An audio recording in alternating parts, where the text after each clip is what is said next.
এইগুলো সমস্ত উকিলের বানানো কথাবার্তা।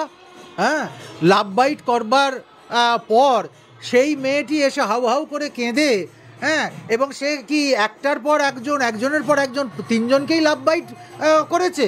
এই সমস্ত শাক দিয়ে মাছ ঢাকা যায় না।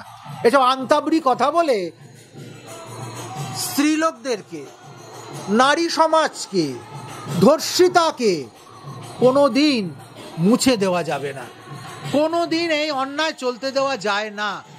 এরা শুধু নৃশংস নয়, এরা পাষণ্ড।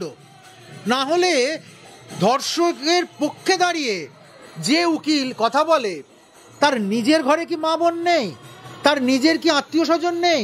তার যদি এরকম পরিণতি হতো, সে সেখানে গিয়ে দুটো পয়সার জন্য মিথ্যেকে সাজিয়ে তুলে সত্যকে আড়াল করতে পারতো তো? এটা আমি তার বিবেকের কাছে প্রশ্ন করছি। বাংলা হান্টের আরো খবর দেখতে নজর রাখুন। বাংলা খবর মানেই বাংলা হান্ট।